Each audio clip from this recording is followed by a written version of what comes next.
Palghar talking crow, बोलने वाला कौवा। कदवा करके एक गांव था। उस गांव का पप्पू करके एक आदमी प्रेसिडेंट रहता है। वो बहुत ही लालची और चिल्लर टाइप का आदमी था। वो एक एक रुपये के लिए भी मरी मरी करता था। उतना ही नहीं, गांव में रहने वाले हर एक जन उसको रोज थोड़ी सब्जी भेजना करके ऑर्डर देता था। कोई अगर गलती से उस दिन सब्जी नहीं भेजे तो उनके घर का पानी बंद करना, करंट बंद करना, ऐसा करता था। इसके कारण लोग बहुत परेशान रहते थे। ऐसे रहते हुए एक दिन गांव वालों ने दिए सो सभी सब्जियां आगे रखकर खाते हुए अपने चेले बुदिया से पप्पू, सुन रे बुदिया, ऐसी किस्मत किसी को मिलती क्या? मेरे ख्याल से मंदिर के भगवान को भी इतने प्रकार के खाना नहीं आता होगा। क्यों रे, क्या बोलता है?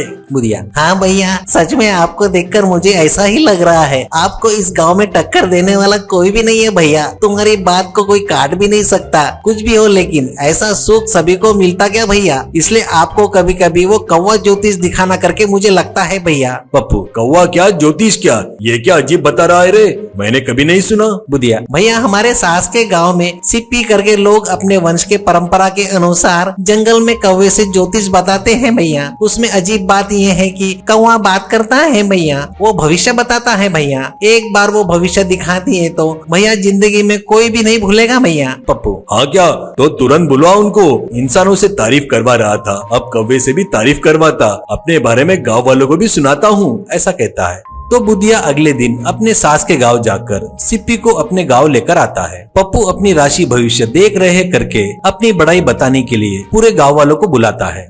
उसके बाद पप्पू से सिप्पी, देखिए सर, कौवा आपका चेहरा देखकर जो भी बताएगा वो आप सुनकर छोड़ देना। कौवा अगर दम है तो मुझे बाहर निकाल करके तुमको भड़काए तो तुम भड़क कर तुम कौवे को बाहर छोड़ने की कोशिश किए तो पहले ही बता दे रहा हूँ, बहुत खर्चा होगा। मैं बोले सो करना होगा। बोलो तो पसंद है या तैयार हो तो बताओ, मैं तुम्हारी राशि भविष्य बताता हूँ। कौवे को अपना चेहरा दिखाना। इसके लिए पप्पू ठीक है कहता है। बाद में पप्पू अपना चेहरा कौवे के पिंजरे में नजदीक ले जाता है। ऐसे थोड़ी देर पप्पू का चेहरा देखकर सिप्पी से कौवा, अरे सिप्पी, ये बेवकूफ मुझे रश्मि का मंदाना समझ रहा है क्या? मेरे चेहरे पर चेहरा लगाकर देख रहा है जब से। इसको थोड़ी देर बाजू में जाने को बोल, नहीं तो इसकी दलिद्री मेरे को लग जाएगी, ऐसा कहता है। ये सुनकर सभी गांव वाले हंसते हैं। बाद में पप्पू से कौवा, ए तेरे घर पर सभी लोग सब्जी भेजे तो अपने आप को भगवान समझ रहा है क्या? देख, भगवान को नैवेद्य चढ़ाते हैं रे, पर तेरे को क्या दे रहे हैं? बचा वाला डाल रहे हैं। यानी इस गांव का तू अकेला भिखारी है रे तू, ऐसा कहता है। पप्पू, एक कौवे ज्यादा बात कर रहा है,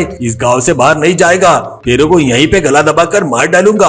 कौवा, अरे बेवकूफ, सच बताए तो मुझे मिर्ची देखकर मेरा एंटरटेनमेंट करता सोचा, मुझे ही गाली देता क्या? तेरा पिंड कौवे को डाले। अरे पागल, इस गांव की पूरी दलिद्री तू ही खा रहा है ना, तेरे पिंड को तो कौवे भी नहीं छुएंगे रे।